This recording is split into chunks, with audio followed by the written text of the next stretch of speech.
Was it, in fact, the biggest week in years for Walt Disney World? Well, that's what one of the most, what would we say? One of the most diligent blogs out there has to say. Tom Bricker, a guy that we really enjoy reading, is making the claim. Let's go through it and we'll find out if we agree as well. It was Walt Disney World's biggest week in years thanks to new entertainment, reimagined rides, and areas debuting for the start of summer, along with several announcements. This feature features a rundown of the biggest updates, edition, news, and more. Talks about Cool Kids Summer, talks about looking back on previous times that they thought were huge. October 2021 was one of those times. But it says, from my perspective, the biggest and best week before this would have been in August 2019, when Disney's Hollywood Studios had its big relaunch anchored by the opening of Star Wars Galaxy's Edge. Okay. Here's what it says. Life was good as a Walt Disney World fan for the several months that followed, thanks to that, plus the Skyliner, Riviera Resort, Rise of the Resistance, and more. Okay. It was like the 50th or something. I don't know. But it goes on to talk about this last week and what's happened. Okay. It says, debuts plus the news made for an incredibly eventful week at Walt Disney World. Here are the highlights with an emphasis on some nuggets that might have got lost in the shuffle. Carousel of Progress getting new decades. And it's just a total redo of the ride. I have my concerns about this one. Okay, so I'm not fully in agreement this is going to be good. Art of Animation room reimagining revealed. Okay, well, that's summer 2027. Again, we're starting off with two things that are not here yet, so interesting that. The Ratatouille ride refresh is coming. Okay, so they announced that Remy's fans will spot new props and lighting enhancements when they're added to the queue and attraction over the next few months. Again, didn't happen, but it's on the way. Mystery projects confirmed for Boardwalk. Oh, good grief. Tom, we love you. Possums are back. Okay. Possums are back at Big Thunder. Okay, Bluey. Oh, okay, here we go. Bluey. Where's it at? Bluey's Wild Ride. Okay, Bluey is at Animal Kingdom. Let's hold there and let's talk about this. This is one we can talk about, okay? Ron, this has been kind of a mess because people can't get to Bluey because it's behind a train ride and it lands in a spot that has limited capacity and it takes a long time to empty it back out. And so there's been some consternation about this. What are your thoughts on the Bluey rollout and how that's gone? So I was there on Thursday. I did a live stream from this. Did you pet the kangaroo? I wanted to. That's what I wanted to do. That's really the reason I wanted to go back there. I got some really good information on the kangaroos and wallabies and what they're doing with what was the former petting zoo area. And it's kind of cool because you will be able to be in the space with them. You shouldn't touch them. You can't pet them like you could the goats. That's okay. You're still in the space with them. And then in that space. Now, Ron, is it true you cannot pet the kangaroos because they may disembowel you? They'll kick the living. Yeah, absolutely. Okay. All right, don't touch the kangaroos. We need to answer Ryan. Leave them alone, folks. I go back there, and this was the hard part. You had to get a virtual queue. I think they've done away with the virtual queue now, but I had to get a virtual queue just to get on the train. This is what happened to me at the line. It was crazy at the entrance to what used to be Rafiki's Planet Watch entrance, where you go in just to get the train. A lot of people waiting, a lot of people really not happy. That's because they thought the experience was open. They went there, they had their kids, they wanted to meet Bluey. They couldn't because the virtual queues emptied out. They had one at 7 and one at 10 a.m. and they're gone. I got one at 7 o'clock and I was group number, quote, 7, which means I should have been in there by 9 a.m. And they almost didn't let me go. So I had to go through 2 different cast members, and one cast member finally, she goes, "How many people are in your party?" I'm like, "It's just me." She's like, "Okay, go ahead." Right. So I get on the train, I go back there. Fine.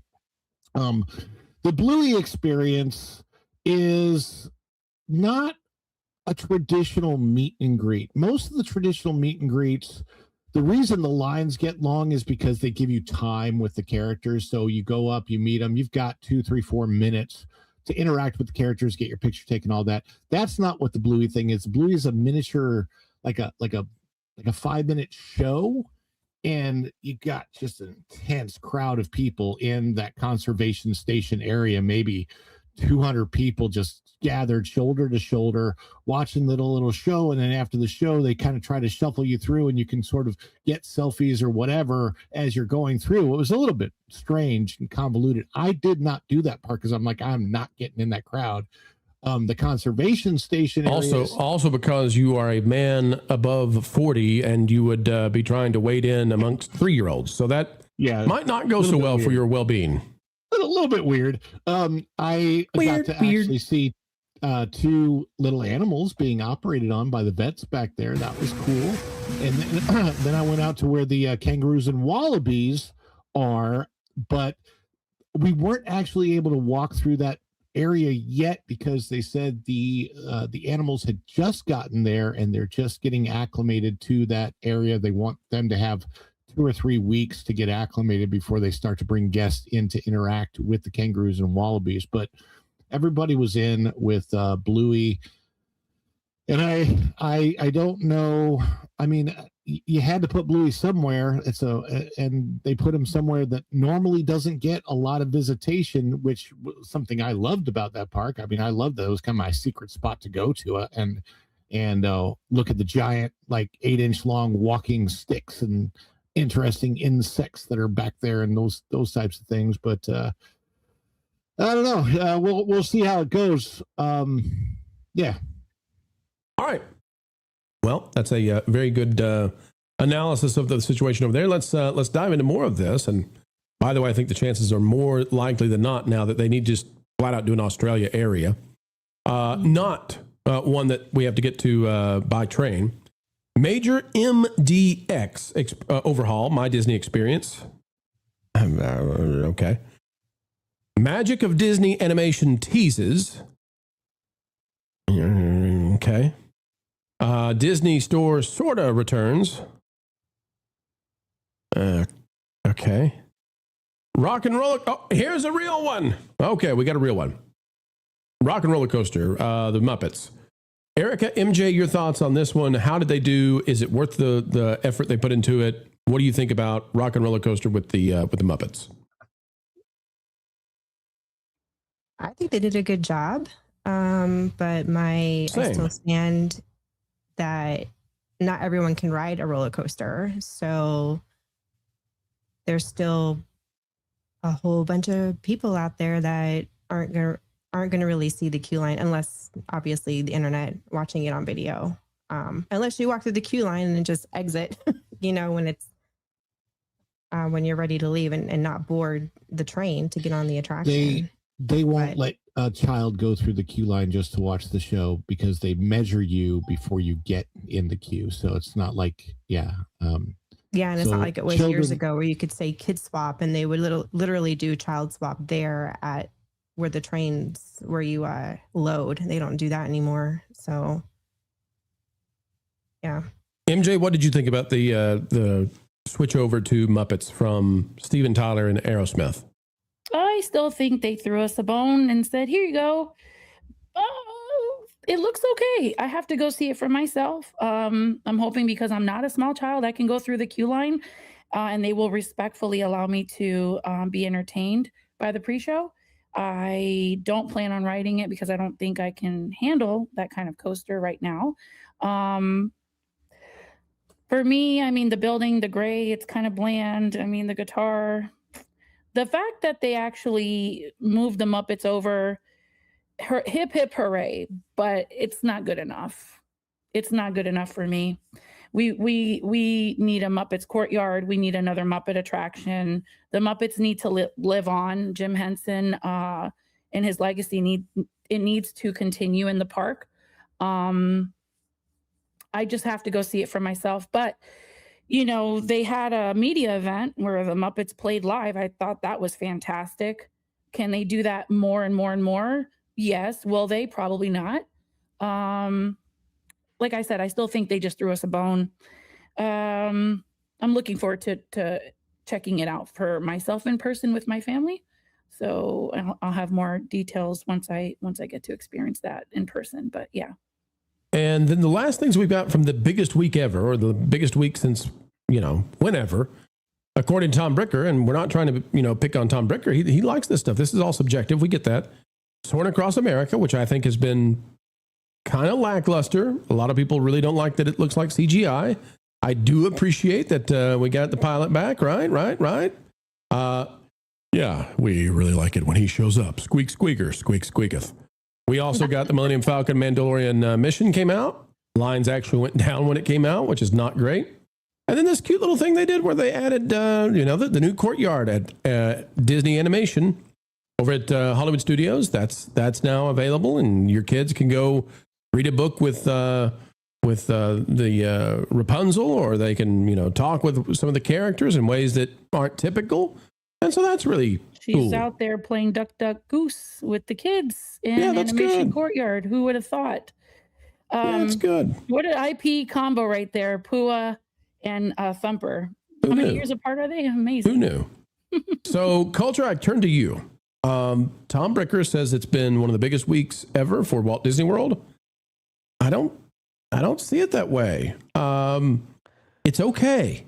It's good they refurbished some stuff, but this isn't like a brand new giant land open. This isn't like Epic Universe came out, and this is just, it's okay. What are your thoughts, Culture? Am I being too negative? No, I think you're adding the necessary context. And again, no shot at Tom. I think I really appreciate what he does. But I'll just say it this way. Big in comparison to what? I mean, if you're comparing yourself to down the street, round the corner, you're in sad shape. Right. And I think likely that's kind of the pushback, just like people are pretending that, Mandalorian and Grogu is the 7th biggest movie of the year, or any of the other weird headlines that we're seeing now from the shills. I think necessary context is the most important thing here. And when I look at it, I can understand from Disney's point of view, well, we are mixing things up and trying to bring things into a state that people will enjoy. But are they adding anything? Is there value to be found in the new offerings? Is there are there significant changes? Are there new attractions?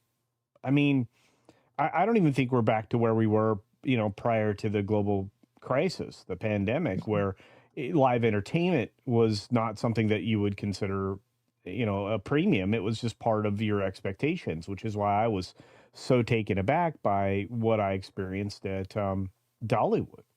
So if Disney's still not competing at that level with other, parks that I would consider world class, I would say maybe let's not overblow, what most people used to just consider the basics. Does that make sense? Absolutely. Yeah. So, it's not bad. We're not trying to poo-poo it, but I think at the same time, we might slightly disagree with Tom when we say it's not the biggest week in a long time. It's just we're glad that we're glad they refurbed rides. We're glad that Big Thunder reopened. Maintenance shouldn't be something that we're crowing about, though, right? Yeah, but they gave us quantity. That doesn't necessarily equate to quality. There were a lot of things that were done, and they were in effect just kind of the same thing. There's a Soarin', different film, still Soarin'. Rock and Roller Coaster, improvement, but it's still the same coaster. The Smuggler's Run, same ride, still not good. Exactly. Based on a damaged IP. Yeah, Smuggler's Run probably ended up going downhill because of that. Nothing truly new, truly innovative, or truly exciting happened, and I don't think the news that Carousel Progress is changing is going to excite people in a way that's enticing enough to get new people coming to Disney World or more people coming to Disney World. How about this? How about this for try this on? If somebody said to me, Pro, where should I go on vacation? You cover this, you're up there in the pantheon of people on YouTube covering where you should go for vacation. Where should I go this summer? I'd probably send them to Epic Universe, Islands of Adventure. I would send them to Disneyland, maybe. I would send them to Dollywood. I would send them to national parks. I would send them to the beaches of the United States. I'm probably still not at the point where unless you just really, really love Disney World, I don't know that it's the place to go right now. I think maybe wait a year or two, right? Because there's still a lot of construction and stuff. And I don't know that this biggest week ever or biggest month ever or whatever it is, I don't know that it's changing my calculus there. And it's not because I'm negative. I would still say if you're going to the Universal Parks, put in a day at Typhoon Lagoon. I would still say, go visit Disney Springs, but I can't tell people to spend as much money as it takes to get into like Magic Kingdom, for example. I don't know, versus the Universal Parks. I just can't do it right now. So here was an interesting thing that I experienced in Animal Kingdom when I walked past Expedition Everest on that backside, right? And then the only other thing back there is the theater for Finding Nemo, right? Then you come up to what used to be Dino Land, and all you have is a massive construction zone, probably right. Which is why we can't recommend it right now. Fields long of a walk along a construction wall. It's actually, it's like, am I getting the behind the scenes of a theme park being built? It's right. Huge back there. And none of this, Ron, none of this is ever like some new area that we're going to go somewhere we haven't been before. It's always replacing something that already existed, and that's the problem. Especially when they have so much land. What was the thing that Walt Disney said? The quote that everybody knows: with Disney World, we have the luxury of having land. We can do whatever we want, and it just for years now that aspect of it has not been taken advantage of, other than to build Disney Vacation Club. And I was just going to say that. I don't think that's what Walt had in mind. No, well said. More about the family having a good experience and having a good time together. But I want to know from you guys, would you rather go to Volcano Bay Nights, or would you rather stay at a resort on property at Disney World and get a free water park admission on your day of check-in? What would your preference be? Is my Volcano question. Bay Nights, hands down. I've never been to Volcano Bay, but it looks amazing. I had a friend that worked there. She had a good experience as an employee, spoke highly of it, and we're looking forward to booking a Universal vacation and pretty much just sticking to that side of Orlando. I like Volcano Bay and Typhoon Lagoon for different reasons. I like them both about equally.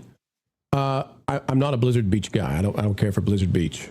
So if that helps. Lagoon lost me when they lost the shark swim experience. I'm like, it's a big hit like that. It's a big hit. There's no doubt. That was cool. All right, folks, that's what we think about the biggest week ever. We're not trying to be completely negative. There's some good things here, but in terms of like, is it forever going to change Disney World and change what we say about the summer? No, and that's a bummer. We wish there was brand new stuff, but if you're a once every 3 or 4 years go to Disney kind of person, I would say this is not the year to go.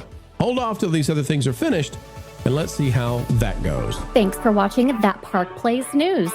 For more information, consider checking out www.thatparkplace.com.